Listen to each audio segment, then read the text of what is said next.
Saludos cordiales. Muchas gracias por permitirnos acompañarles a las 7 de la mañana por TV Azteca y también a las 10 de la noche en nuestra retransmisión. ¿De qué calidad es nuestra democracia? ¿Podemos confiar los ciudadanos que nuestras instituciones, aunque sea a trompicones, aunque sea a pasito lento, se consolidan para que tengamos ese paraguas de protección que los ciudadanos necesitamos, esa certeza, esa certidumbre para poder avanzar en nuestros proyectos personales y colectivos? Hoy vamos a hablar sobre la calidad de nuestra democracia y de la actualidad nacional, con hechos concretos, más allá de los discursos y de los informes oficiales. Dos personalidades que tienen en sus características el ser muy inteligentes, independientes y muy críticos. Están con nosotros en nuestro plató para entender las cosas. El abogado Germán Leiselar, hijo, y el periodista y escritor don Óscar Estrada. Abogado Leiselar, es un gusto recibirle esta mañana. Igualmente, Darío, es un gusto estar en el programa, es un gusto haberle conocido y esperamos que podamos tener una plática agradable y que ilustre a nuestra sociedad. Muchísimas gracias. Hablando de ilustres, ilustre Óscar Estrada, gracias por estar aquí. Gracias por la invitación, Darío, y un honor también conocer a Germán Leiselar, una marca, le digo yo, que el nombre ya es una marca en la historia por supuesto, de este país, ¿no? Entonces sí, vamos a compartir pues estas reflexiones y tratar de orientar un poco sobre esta pregunta bien compleja. Sí, por supuesto. Bien compleja. Pero vamos a tratar de encontrar alguna respuesta que aporte a nuestra teleaudiencia. ¿Qué pasa en Honduras ahora? Bueno, yo creo que en Honduras lo que estamos viendo en general es el efecto de un deterioro que viene de décadas. Yo creo que en su momento hubo varios intentos de hacer las cosas bien, ¿no? Desde el retorno de la democracia, incluso yo creo que de los gobiernos militares, o sea, hubo cierto intento de consolidar cierta institucionalidad en el país, que es que lejos de fortalecerse se fue deteriorando porque la institucionalidad no conviene a los caudillos, la institucionalidad no conviene a los corruptos, y entonces eso lo que estamos viendo es un país cuya democracia es un enorme cascarón,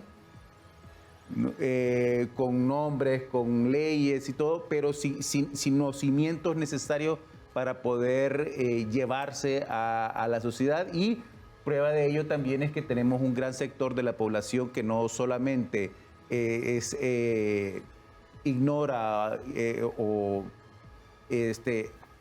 no presta atención a los eventos políticos nacionales, sino además también que lo rechaza y que está abiertamente aspirando salir del país ante esta falta de oportunidades y de aspiraciones que hay.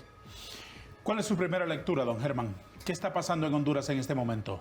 Bueno, pues primero coincidir con Óscar aquí en el sentido de que hay un deterioro que se ha venido acumulando. Vamos como compactando más necesidades a nivel social.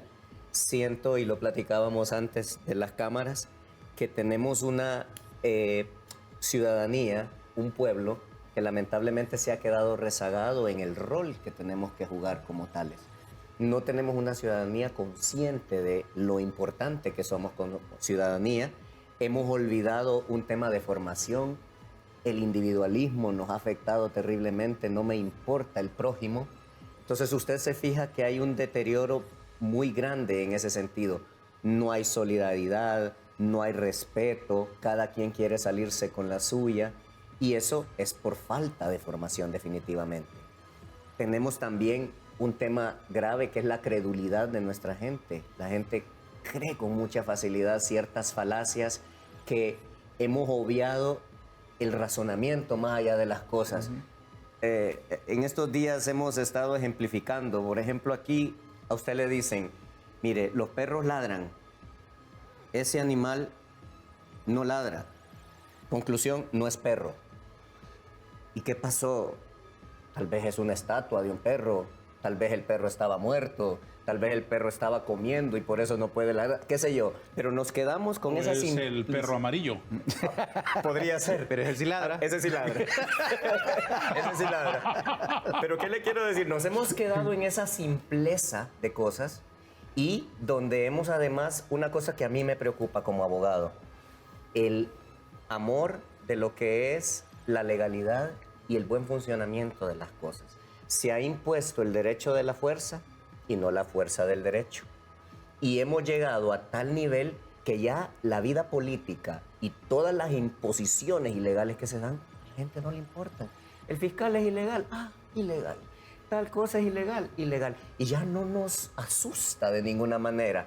Quisiera yo que con lo que pasó en estos días anteriores, de la ilegalidad que nos hicieron en México con el partido, Sí. Mire cómo la sociedad en estos días previos ha reaccionado terriblemente. Lo que nos hicieron, qué barbaridad. Árbitro, ladrón. Árbitro. Pero no nos movemos con tanta pasión respecto a la legalidad constitucional. ¿Por qué ocurre eso? ¿Por qué llegamos hasta este punto? Tenemos una ciudadanía indiferente, una ciudadanía que no audita, que no controla, que no exige a su liderazgo, porque esa ciudadanía está cansada, está frustrada o porque fue anulada a causa de tanto engaño. Faltó esa. Es porque Todas las anteriores. Es porque creo yo que realmente el ejercicio de la ciudadanía es una práctica, ¿no? Uno aprende a ser ciudadano, no nace siendo ciudadano, ¿no? Entonces, y esa práctica se da a través de el monitoreo, a través de la crítica, a través del pensamiento libre, y todo esto no se ha formado. Decíamos también antes de que en algún momento hubo un intento para formar ciudadanía desde las instituciones de la educación pública, por ejemplo, ¿no? Clases que a mí nunca me gustaron, pero que las recibía como educación cívica, educación moral y todas estas cuestiones, ¿no? Yo soy siempre reacio a hablar de los valores, porque me parece que valores es un término bastante ambiguo y a veces mal interpretado, ¿no? Pero realmente se han perdido ciertos valores en la sociedad, los valores de hermandad, los valores de los vecinos, los valores de la solidaridad, que llevan a la práctica un efecto acumulativo que tiene la sociedad que tenemos ahora. Pero además también creo que hay... Si las instituciones no representan nada para ustedes, porque tampoco le han aportado nada. Así es. ¿No? Entonces, tenemos toda una estructura de Estado y la única visión que tiene la gente del Estado es o el lugar donde va a conseguir chamba cuando gane el partido o el candidato que le va a traer las láminas de zinc cuando venga la temporada de elecciones. No hay nada más, el Estado no representa nada más que eso. Entonces, como no hay un trabajo, como no hay una inversión, tampoco hay un interés sobre el destino de esto. Entonces, una primera conclusión para luego pasar a las responsabilidades y a los hechos concretos que tenemos actualmente. Hay abuso, hay corrupción, hay ineficiencia en el liderazgo en las instituciones de Honduras porque los ciudadanos no hemos estado a la altura para exigirles excelencia. Yo creo que es un efecto que se retroalimenta, ¿no? Sí. Los ciudadanos no exigen a los políticos y los políticos se convierten en esta clase de políticos que tenemos ahora también, pero también estos políticos vienen de esta sociedad. O sea, los políticos no surgen en una clase aparte, surgen de la sociedad que carece de estos valores, que carece de estos principios dentro de la sociedad, y es lo que estamos produciendo. Y yo agregaría una pequeña cosa, y es que ya se ha vuelto una tergiversación de valores en donde ya una gran parte de la población cree que esa es una forma correcta de comportarse y eso lo hace todavía más grave. Porque volviendo al ejemplo que daba, mire, todo mundo se está quejando de eso, pero no se dan cuenta que es exactamente lo mismo. Y estoy seguro que toda la clase política que ha hecho cientos de cosas parecidas a las que nos acaban de hacer en México con ese partido, pero cuando la hacen ellos están bien. Y seguramente estos políticos van a opinar sobre lo que nos hicieron en México, van a decir, qué barbaridad la que nos hicieron, pero ellos hacen las mismas barbaridades y están bien. Meten esos golazos, como le llamamos. Sí. Por supuesto que sí. ¿Cómo se rompe ese círculo de una ciudadanía indiferente que les permite a los abusadores hacer lo que quieran con nosotros y nuestras instituciones? Pues hay intentos. Yo creo que la MASI, por ejemplo, fue un intento también, ¿no? La misma cooperación internacional en algún momento, ya por el 2000, intentó crear reformas electorales que nos permitieran realmente una nueva manera de relacionarnos con las autoridades, ¿no? Pero esos intentos no pueden crearse allá y esperar que 20 años después funcionen, ¿no? Se requiere esa evaluación constante, esa evolución de institucionalidad. Yo como buen anarquista creo mucho en la institucionalidad.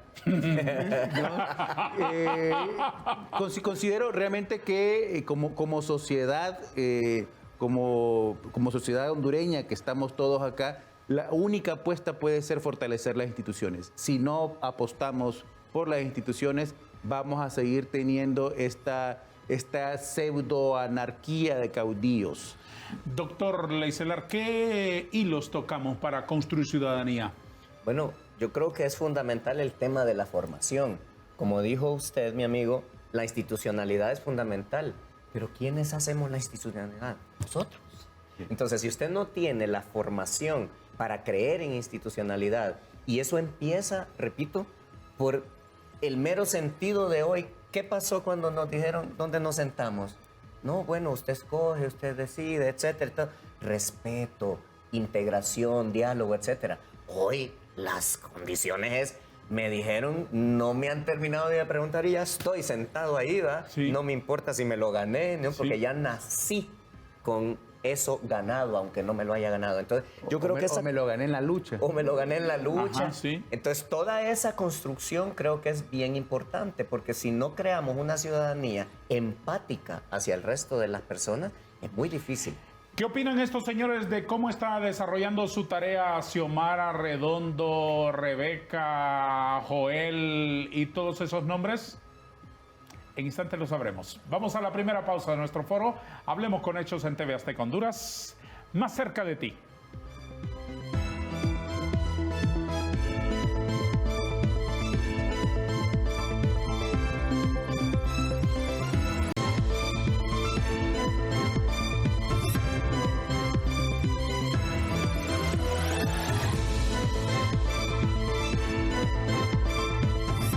Revisamos la calidad de la democracia hondureña. Aterricemos en lo concreto. ¿Cómo lo está haciendo Xiomara? La tarea que le encargaron los ciudadanos que la contrataron. Bueno, si nos vamos por la teoría de los resultados, yo creo que es evidente que se está haciendo mal. Sin embargo, no es mi estilo normalmente atacar o decir esta cuestión, porque no creo que esos ataques sirvan de mucho, a menos que tengan un elemento de construcción. Yo creo que el problema fundamental del gobierno de Xiomara Castro es que yo pienso que ella puede tener las mejores intenciones.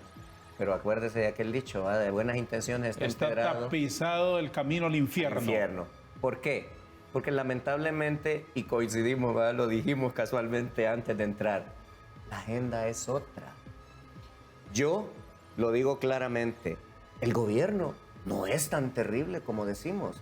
Porque ¿qué es? Es una réplica de algo que hemos venido viviendo en los últimos 40 años, que es repetitivo, que cambia de actores, cambia de discurso, cambia de dinámicas, pero que es de alguna manera una repetición de lo mismo una y otra vez. Y que claro, llega al cansancio después de 40 años y que además ha ido erosionando de tal manera el ánimo, la economía y una serie de cosas que hoy los efectos son más visibles que lo que eran hace 40 años. Ese es el primer escenario. Y el segundo escenario, que como hay otra agenda, hay muchos funcionarios que no se dedican a gobernar, se dedican a la agenda. Entonces, se daña todo un tema porque no hay congruencia. La cabeza quiere ir en una dirección. Y si me cortaron como algún personaje de ficción las piernas y mis piernas van caminando para otro lado y mi cabeza está puesta en un cojincito que no tiene conexión con un cuerpo que lleva una dirección, estamos en un problema serio. Yo lo he dicho en varias ocasiones, Darío y Oscar, no sé si tú lo habías escuchado. El problema es que no tenemos una idea clara que consolide un plan de nación. No hay un gobierno en donde la hondureñidad completa se sienta parte de él. Porque aquí todo se fracciona. Es el grupo de poder, es la intención del grupo económico, es la intención del grupo político, porque resulta que si aquí nosotros tres pensamos de manera diferente, pero resulta que yo grito más, yo le digo, ¿sabe qué? Darío, fíjese que usted debería de dejarme esa silla porque yo puedo llevar este programa mejor que usted está loco. ¿Va? Y yo le voy a decir al hombre, fíjese, usted tiene una editorial. Eso no me parecería una exageración. Bueno, podría ser, Darío, pero lo que le quiero decir, a cuenta de que yo voy a llegar a imponer un criterio de esa manera, Sí, lo comprendo. me lo gano. Si tengo los recursos, si tengo la capacidad, bienvenido. Y entonces va a ser hechos con Germán Leicelar dentro de un tiempo. Pero no voy a llegar a ganármelo. Voy a llegar a decirle, mire, usted quítese. ¿Por qué? Porque puedo, quiero y no me da miedo. Y además tengo mi argolla que me protege. Desde su escritorio, ¿cómo se ve a Xiomara? Mire, yo creo que el gobierno en general tiene, primero tuvo la arena en que arrancó fue muy difícil, ¿no? Es un gobierno realmente, ya había un deterioro institucional por parte del gobierno anterior de Juan Orlando Hernández y los anteriores también al de él, y que hizo realmente muy difícil el poder arrancar con varias proyectos que tenían. Luego hay, creo yo, que un problema del plan, la concepción que se tiene y la realidad del trabajo, ¿no? Yo creo que muchos de los proyectos que vemos en esta administración, a lo menos yo cuando los leo en papel coincido con los objetivos, o sea, definitivamente es un país que requiere una reforma tributaria, ¿no? Para poder hacer tributos más justos. Es un país que requiere de transformaciones radicales para sacar de la pobreza a estos grandes sectores de la población que todos los gobiernos anteriores dejaron marginados, y esas reformas no se van a lograr tampoco por consenso. O sea, es mentira que los que siempre se han beneficiado por el status quo van a aceptar un cambio, ¿no? Pero tampoco se está construyendo la base para poder lograr eso. Es como, yo lo califico como una especie de revolución de TikTok, ¿no? Se prendieron los conceptos y los principios viendo los videos de TikTok, pero no hay una forma de llevarlo a la práctica. O sea, se hace llamar un gobierno socialismo democrático, pero realmente no hay estructuras agrarias, no hay estructuras obreras, no hay estructuras productivas, culturales, que estén realmente creando la base para poder sustentar un proyecto al nivel que se está queriendo lograr. Entonces lo que termina siendo es un juego de imposición, un juego de caudillos cuyo único objetivo realmente a mediano plazo es mantenerse en el poder. Y uno que entonces mantenerse en el poder, ¿para qué?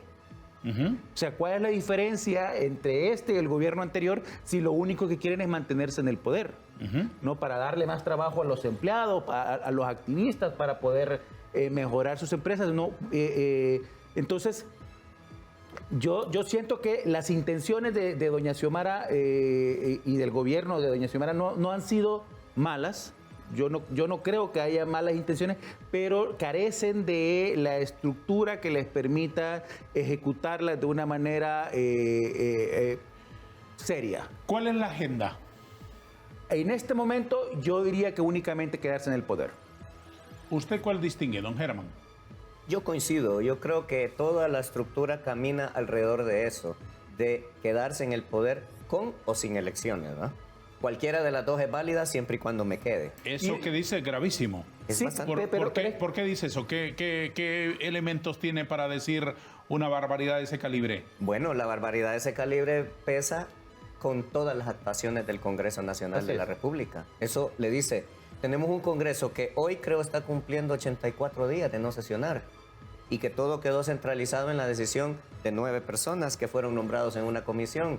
Y vamos al tema, la manipulación, la interpretación de la Constitución, la imposición de criterios. Si 9 personas pueden decidir, ¿para qué necesito 128 diputados? ¿Usted está de acuerdo? Pues, estoy de acuerdo. Estoy de acuerdo que, además porque en los momentos en los cuales se ha pedido al gobierno de Honduras que sea crítico de las acciones del gobierno vecino de Nicaragua, ¿no? Que es obviamente un gobierno antidemocrático, es obviamente una dictadura criminal, ¿no? Que persigue la prensa, que persigue las iglesias, que persigue la disidencia. Hasta las universidades. Cierra universidades, Sí.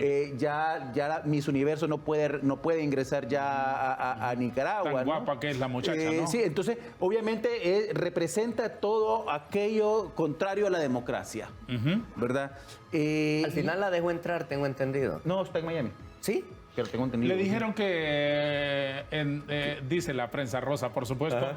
que Rosario Murillo le dijo, vente para que celebremos el Miss Universo, vamos a suspender la prohibición de entrada, pero la niña le dijo, no, gracias. Y- No, gracias. Además, Ah, porque eso significa darle la victoria al gobierno de Exactamente. Nicaragua. Sí. ¿No? Y creo que se lo jugó bien. Pero entonces hay...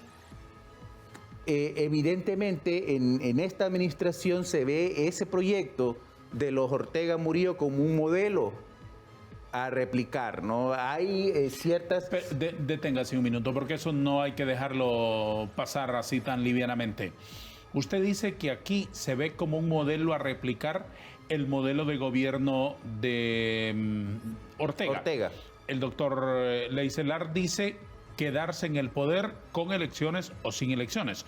¿Ustedes me están hablando entonces de que en Honduras estamos en riesgo de que el partido en el poder instale una dictadura? Sí. Y ese es el riesgo que ha habido, que hubo también con el gobierno anterior. Ese es el riesgo que hay con todos los gobiernos que sienten con el control del poder y que no quieren soltarlo. Pero, ojo, yo creo que sí van a haber elecciones, porque todos los dictadores hacen elecciones. Hasta Ortega hace elecciones, hasta Maduro hace elecciones. Todos los gobiernos todas las dictaduras hacen elecciones. Lo que no hay son condiciones democráticas, son condiciones igualitarias, persecución a la oposición, debilidad de los partidos de oposición para garantizarse el triunfo electoral del partido en el poder. Entonces, lo que se teme que vayamos es hacia un proceso electoral sumamente debilitado a nivel institucional que garantice el triunfo del partido en el poder a costa de la democracia misma.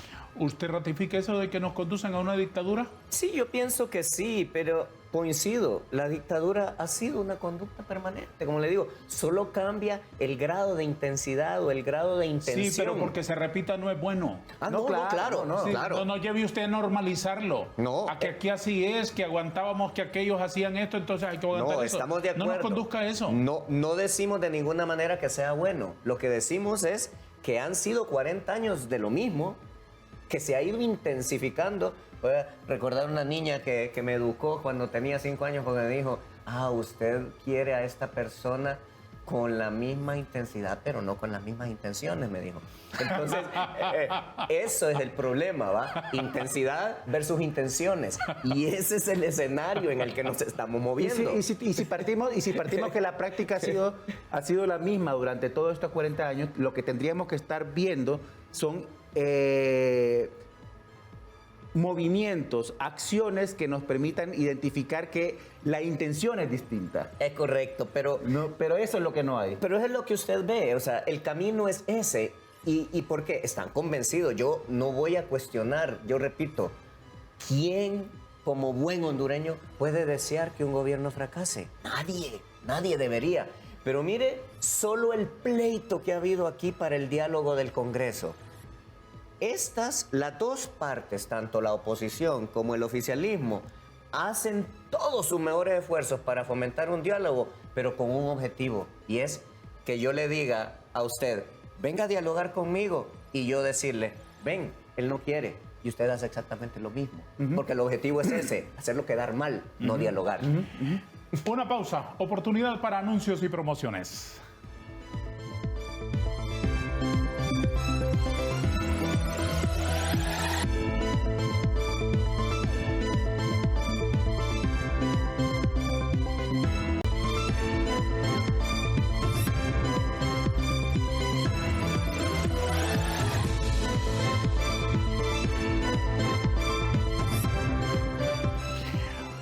Estado de Derecho, ustedes lo saben mejor que yo, está compuesto por instituciones llamadas a hacer pesos y contrapesos, controles, auditorías, un poco el equilibrio, un poco como funciona una pareja bien intencionada. Uno va aportándole al otro lo que al otro le falta. Uno va ayudándole a conseguir el propósito con una visión diferente, con un autocontrol, con ciertos frenos. Más o menos para eso está diseñado el Congreso, para que sea una especie de freno de los otros poderes del Estado. Auditor, recordándole, dada su naturaleza, que aquí está el representante directo de la voluntad popular. En el Poder Ejecutivo solo hay 4 personas electas por el voto popular. El presidente y sus 3 designados, nadie más. En el Poder Judicial no hay ninguno electo directamente por el pueblo, son elecciones de segundo grado. Así es. En el Congreso sí, las 128 cabecitas que hay ahí han llegado porque hubo ciudadanos que decidieron este señor y este señor va a ir a sentarse a aquel lugar. Muy bien. Entonces, corresponde hablar de la importancia crucial que tiene para el Estado de Derecho el Congreso. ¿Qué opinan de cómo hace la tarea Redondo? Bueno, 2 elementos. Primero, lo que dijo usted de las 128 cabecitas. Lamentablemente, nuestro sistema electoral no permite que las 128 cabecitas que lleguen sean las que realmente la gente marcó en el voto. Porque hay toda una distribución donde la representatividad no necesariamente está marcada. Yo le puedo asegurar que si hacemos un análisis profundo, usted va a encontrar un diputado que sacó 12,000 votos y alguien que sacó 60 quedó fuera por la forma en que está estructurado. Sí. Y no vamos a entrar en eso ahora. Entonces, eso implica que hay necesidad de reformas electorales. Lo que usted dice es correcto. Todo, de alguna manera, pasa por el Congreso porque es realmente la representación de la voz del pueblo directamente. Ahora, que lo está haciendo bien o lo está haciendo mal, vuelvo al tema, los resultados están ahí. Empecemos desde que inició el proceso de su elección como cuestionado de todo tiempo y que tenía una serie de soluciones. No, por la situación que estábamos diciendo, aquí está la solución. No, no me interesa tu solución, ya estoy aquí y aquí me quedo y punto. ¿Se pudo hacer algo para legitimar esa elección? Varias veces. Varias veces, no. El asunto es, no, yo impongo porque yo puedo. Entonces, eso genera toda una conclusión negativa de lo que es el funcionamiento. Porque desde ese punto primigenio, todo lo que viene viciado. Porque usted ve, la actitud ha sido dictatorial, que si le cierran las puertas a las personas que tienen oficinas, les quitaron los asistentes, les bloquearon el acceso al hemiciclo, les tiraron a la policía. Y el tema es que es un diálogo en el cual, en eso sí dialogan, ¿va? Vos sos un tal por cual, vos sos un tal por cual, vos sos más tal por cual que yo, que no sé qué. Y empieza todo ese pleito perenne, estéril, porque es una cuestión que no camina hacia ningún lado. ¿Por qué? Porque solo hay un tema de imposición. Entonces, a su pregunta, ¿lo están haciendo bien? Evidentemente no. Pero ojo, no es solo Redondo, es toda la estructura. Porque cuando yo me llamo oposición, si usted me llama a que me siente con usted y yo le digo, yo no me voy a sentar con usted porque es ilegal. Bueno, está bien, no me voy a sentar con usted en un espacio oficial, porque considero que usted no está revestido de la legalidad que necesita. Sí. Pero si necesito hablar con usted, entonces le digo, bueno, nos podemos sentar donde usted quiera, en un espacio no oficial, porque tenemos que llegar a un consenso. Pero si solo me embreco en que no es legal y no me siento con usted, entonces yo tampoco estoy proporcionando herramientas para que el conflicto se resuelva. ¿Y usted, don Oscar, cómo ve el Congreso? Yo coincido en mucho de lo que dice el abogado Leicelar. Creo además que cuando alertamos de esta tendencia autoritaria de esta administración, lo que estamos viendo también es el actuar del Congreso Nacional. O sea, ahí nos indica qué tan autoritario puede ser realmente este gobierno cuando, por ejemplo, o sea, todos hemos dicho siempre que estamos a favor de la lucha en contra de la corrupción y queremos una fiscalía más activa actuando en los casos de corrupción, ¿no? Pero de repente comienza a utilizarse la fiscalía como un arma política para presionar a la oposición, para que acepte otras imposiciones. Ya no estamos hablando entonces de la persecución judicial contra el delito. Contra el delito, sino que estamos hablando de la politización de las herramientas judiciales, ¿no? Instrumentalización. De la instrumentalización de los elementos judiciales y de persecución criminal. Entonces, esa tendencia realmente es peligrosísima para el país Porque nada dice entonces que el Ejecutivo no lo puede utilizar igual después para presionar obreros, para presionar empresarios, para presionar otro tipo de actores políticos de la sociedad, como lo hacen las dictaduras, como se hizo también en algún momento aquí, utilizando el poder judicial para perseguir campesinos, para perseguir organizaciones populares. ¿Redondo está en la línea de la agenda que usted me comentaba? Creo que está en la línea, pero creo que se sale y ya está construyendo su propia agenda. Y ahí donde es una alerta. ¿En qué sentido? Que, mira, siempre la historia se repite que cuando un pueblo o un gobierno necesita alguien que haga el trabajo sucio y esa persona lo hace muy bien, termina queriendo aspirar a quedarse con todo el pastel. O sea, Redondo lo está haciendo tan bien, el trabajo de destruir el Congreso Nacional, porque está destruyendo el Congreso Nacional en la práctica. Un mal trabajo bien hecho. Es un trabajo, no, hay que reconocerlo. El tipo cuando habla de que metió golazos, metió un golazo. Sí, sin duda. Está en una zona gris donde es difícil poder decir si es legal o es ilegal lo que está haciendo, porque está moviéndose en una zona gris, ¿no? De la ética podemos discutir lo que quiera, pero el problema es de que lo está haciendo tan bien que ya nada le impide aspirar a expandir esa práctica a otras instancias. O sea, obviamente es un hombre que tiene aspiraciones políticas, quiere ser candidato presidencial. ¿Quién? Redondo. O sea, ¿De qué partido? Esa es la gran pregunta, ¿no? Esa es la gran pregunta. Ya dijo que nunca se sintió del PSH. Ya dijo que no se sintió del PSH. Pero es que usted intuye que quiere ser candidato presidencial o tiene algunos elementos que lo hacen conducir a esa conclusión. Su nivel de necesidad de figurar, de presentarse él, y además es que cuando... Yo no sé si él era megalómano antes o se convirtió en megalómano ya en el poder, ¿no? Pero obviamente el megalómano no se conforma solamente con quedar como actor de segunda... de reparto. De reparto. Él quiere ser el protagónico de la historia. Y él tiene además una imagen de que está realmente llevando una cruzada dentro del país en contra de la corrupción, en contra del narcotráfico. Y si tiene que utilizarlo, claro, los recursos que han utilizado los otros actores para en su momento lo usa sin ningún reparo, ¿no? Entonces esa megalomanía realmente lo que indica es que este tipo está viendo esto como un trampolín de su carrera, ¿no?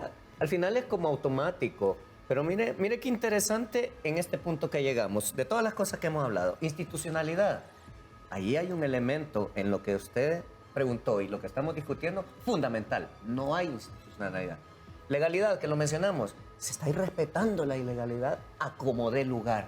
Y el tema de la conducta de las personas. Estoy comportándome de una manera en la cual simple y sencillamente no me importa ni la institucionalidad ni la legalidad y estoy erosionando aún más el ya maltrecho rol que tiene el Estado de Derecho en una sociedad que necesita urgentemente del Estado de Derecho. Porque cierro con esta frase, es bien sencillo.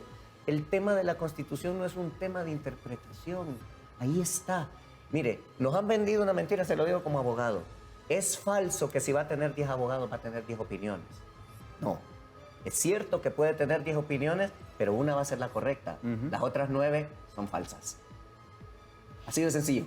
Hablando de abogados, hablando de legalidad, un paréntesis, ya vamos a volver al asunto del Congreso y el papel de todas las fuerzas políticas ahí, porque me interesa también escuchar sus consideraciones sobre el papel de la oposición, que es determinante. Como abogado, cuénteme, estos últimos meses con una nueva Corte Suprema de Justicia en el Poder Judicial, ¿ha mejorado el sistema? ¿Ha mejorado la justicia? ¿Está mejor Honduras con los 15 magistrados? Bueno, pensaría yo que es muy pronto para decirlo, aunque puedo decir como usuario que han tomado algunas medidas que me parecen adecuadas. Ha habido cierta intención de depuración. Lo que pasa es que creo que es muy pronto para decir si los efectos son realmente positivos o si realmente es simplemente replantear mis piezas para tener un control.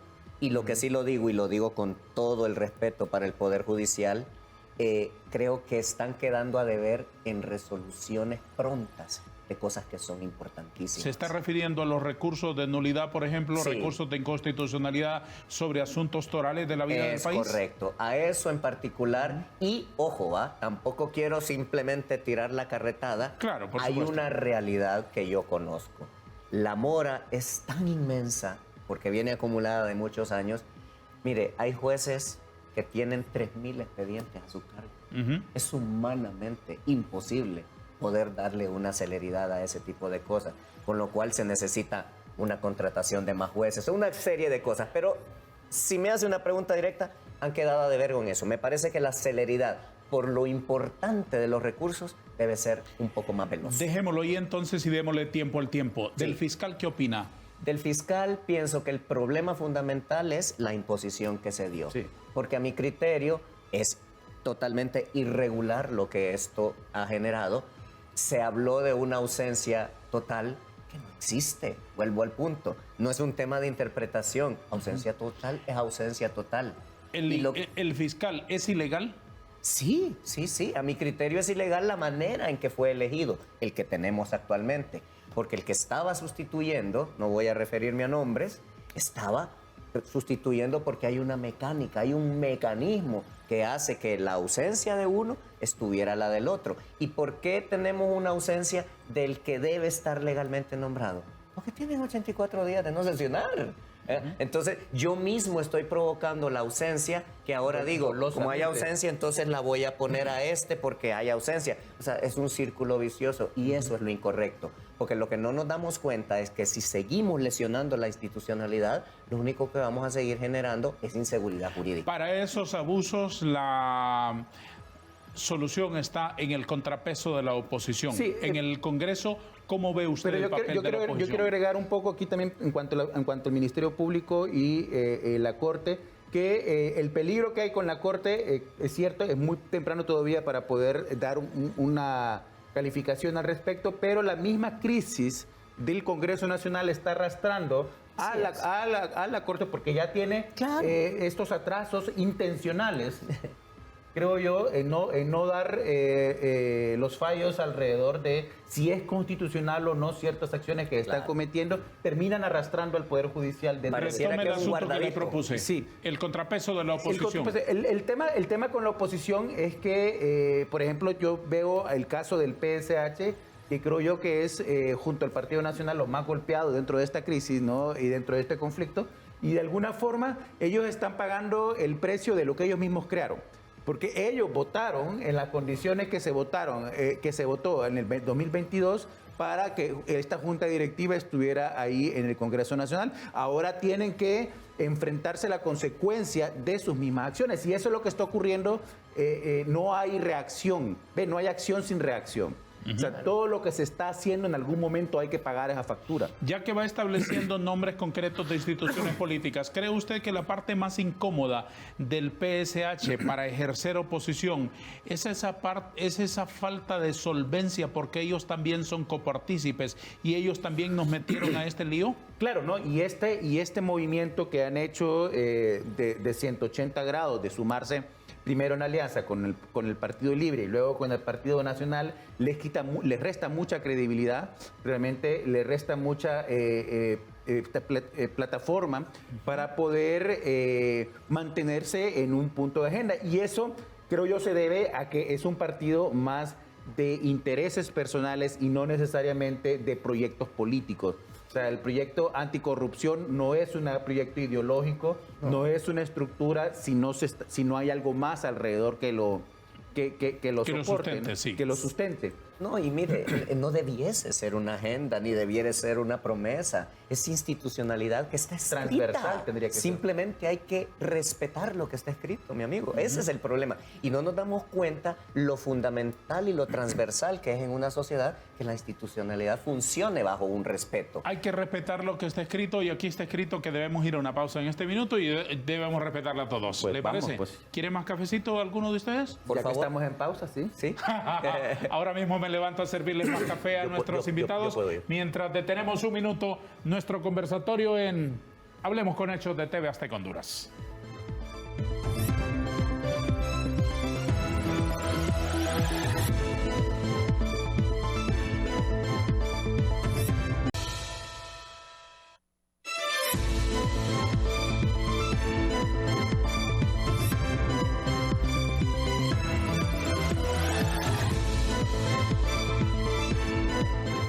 ¿Cómo ven a los cachurecos en la oposición? Bueno, difícil respuesta porque, mire, yo lo que siento es que es una melcocha en la que no hay forma de determinar quién está y quién no está, porque Déjenos claro, ¿melcocha es una combinación de sabores o de sustancias? no, es una cosa pegajosa que se Forma. que se agarra y se estira, Amorfa. se encoge, Amorfa, sí. Amorfa. etcétera, donde al final sí, claro que hay una oposición porque es implícito y automático, pero la siento lamentablemente muchas veces sin visión y sin claridad, porque al final, al igual que hemos hablado de una agenda, la agenda de la oposición también es otra, ¿verdad? Muchas veces la agenda que inmediatamente vemos que es el de la legalidad y tal, ¿por qué cuando estaban como gobierno no hacían tanto énfasis en la legalidad como lo hacen ahora? Me explico. Entonces, es complejo y repito, lo estoy diciendo con todo el respeto porque me parece que la clase política nuestra tiene que tener una enorme reflexión. Hace un rato decíamos que el tema de la situación que tenemos de ciudadanía pasa mucho por un crecimiento ciudadano que tengamos. Bueno, ese crecimiento ciudadano se tiene que dar en la clase política también, porque si no evolucionamos a anteponer los intereses supremos de la nación y de lo que es el funcionamiento institucional y seguimos manipulando las cosas para el interés partidario, para el interés económico, para el interés de determinado sector, vamos a seguir fracasando. Y mire, le voy a poner un ejemplo fundamental de esto. Mire el tema de las sedes. Más allá de que sean buenas y malas, yo no quiero entrar en eso. Si son buenas, hombre, rescatémoslas. Si son malas, hombre, arreglémoslas. Me explico, porque yo veo que muchas cosas en otros lugares funcionan menos aquí. ¿Por qué? Porque no hay una intención. Mire lo que interpretaron de que no las han derogado y que las van a derogar en el subsiguiente porque se les ocurrió interpretar que subsiguiente Sí. no es lo siguiente. Cuando ya hay interpretación que dice lo contrario. Es que está claro, es que ni siquiera hay que interpretar, Oscar. Subsiguiente es una manera de Inmediatamente decir después. lo inmediato Sí. después. Es como refrendar. Sí. Lo siguiente es general. Sí. Lo subsiguiente es eso específico. No. se En inven- relación con lunes subsiguiente es martes. Exactamente, punto. Entonces, ¿qué pasa? Se han inventado esa teoría porque internamente, por lo que decíamos de la débil institucionalidad y el débil criterio que tenemos acerca de lo importante que eso es, para efectos internos ya la gente dice, una más. Pero espérese, eso tiene efectos internacionales porque cuando haya demandas, con solo eso que están haciendo del seno de nuestro Congreso, nos van a hacer pedazos en Sí, los juicios, sí. porque eso que internamente vamos a imponer en el exterior no sirve. ¿Qué otros factores No, yo- agregaría usted a, yo a creo- esa visión del Partido Nacional y su papel en la oposición? En el 2009, el 2010, que asumió Pepe Lobo la presidencia del país, él, y creo yo que realmente el Partido Nacional lo creía, hablaba de que el partido iba a gobernar los próximos 50 años. Sí. Los próximos 30 años, no recuerdo exactamente cuál fue el número que A utilizó. todos les gusta 50. Sí, sí, no. A todos les gusta. Yo creo que realmente lo creían. Yo creo que realmente se dieron cuenta que el Partido Liberal estaba fragmentado. Sí. Y que la estructura del Partido Nacional Venía de un golpe era que lo despedazó. el golpe que se despedazó él mismo, ¿no? Ujú. Y ese exceso de poder, ¿no? De concepción de poder, lo llevó a cometer los abusos que cometieron en los próximos 12 años. O sea, realmente sabemos que todos los gobiernos ha habido corrupción, pero en los últimos 4 años del gobierno de Juan Orlando Hernández se les fue la mano de cualquier elemento anterior para medirlo, ¿no?